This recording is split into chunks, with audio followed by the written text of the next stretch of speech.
It's been tough because ironically, I'm being told to commit suicide myself, which really millions of people literally telling me they hate me to go die in a fire. It's like the most horrible, horrific things. So you don't feel like the criticism has been fair? That's the thing. I do. This is the Logan Paul his fans have never seen before. 1 month ago, the social media superstar with over 16 million YouTube subscribers was at the top of his game, breaking records with his wild viral video. I hit myself in the face again. That is, until he posted a clip from his visit to Japan's so-called suicide forest. What happened next would change his life forever. In an instant, he was met with fierce backlash. What made you decide to go to this forest? The idea was to just do another fun vlog, go camp for a night, and make an entertaining piece of content in a forest. And things obviously changed pretty drastically and quickly. The group came across an actual suicide victim. So it was 100 yards away from the parking lot.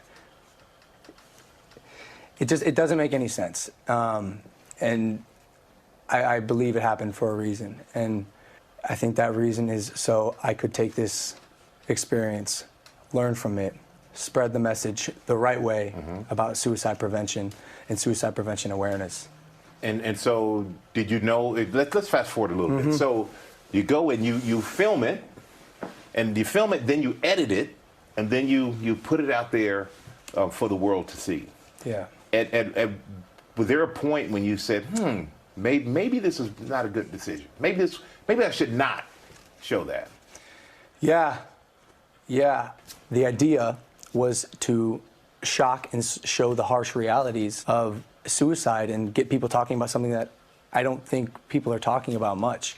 And still, that's the goal today. And you have 16 million followers, which is an amazing amount of influence that you have. My kids know who you are. When you put out content like that, do you realize the age of your audience? It's odd because, Michael, I'm 22 years old. It's not like I'm making content necessarily for kids. Sometimes I cuss, sometimes I make inappropriate jokes. I want to make jokes that kids my age are going to like. I'm my own demographic. Now, I will say I am much more aware of the impact that my actions have on myself and others. For parents out there, because you're the father of 13-year-old twin girls, it's very hard to know everything that your kids watch. Yeah. And there are a lot of parents. Who are saying, you know what? I heard about Logan Paul. I didn't really know who he was until this happened. Who are really going to monitor their kids now. What would you like to say to them? I'm going to be honest with you, Michael. I think parents should be monitoring what their children are watching more.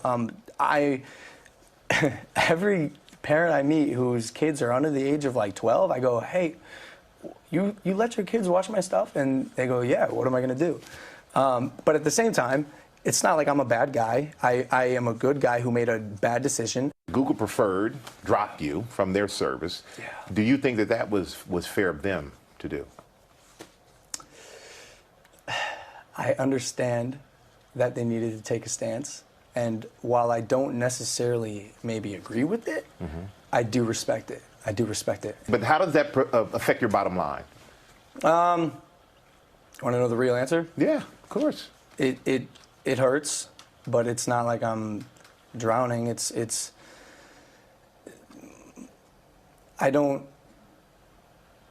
I try not to live my life thinking about money, because money doesn't make me happy. Creating and making other people happy makes me happy. Creating content to make people smile and laugh, that's what makes me happy.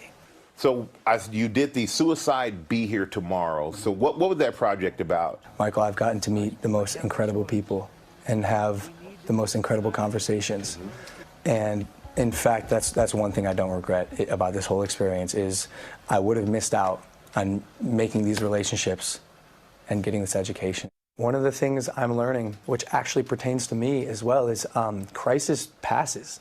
Crisis passes, man. And for anyone suffering, I think it's important to know that. Like, you are not alone. And for me, why I say it's important for me is because, like, dude, this has been, to be honest with you, the hardest time of my life. I've never been hated by the whole world. And it's it's been something to definitely overcome. I will think twice in the future about what I post, probably 3 times. Logan vows to regain the trust and respect of his fans. I don't think everyone should get a second chance. Some people do horrible things. This was a horrible lapse of judgment. And I can, will, and am going to learn from it and be a better person. Let's hope he does do that. I mean, he certainly has had a very swift and large response to what he did. I remember the first response video that he did after the video, and because a lot of, you remember, parents were outraged, but his followers were still like, hey, leave him alone. And in that video, he said to his followers, hey, don't defend me. You can't defend what I did. Right. And yes, we all should have second chances in that, and we can only hope that he means what he said to Michael about wanting to use this as a moment. Well, it seems like what's having the most profound effect on him right now is the criticism he's getting from those followers right now, how they've turned on him. And it does show the double power. He sort of lived off all that attention, all that love, all that adoration. It turns, it hurts. Now he has to deal with that, right, the other side of it. Interesting stuff. Thank you, Michael.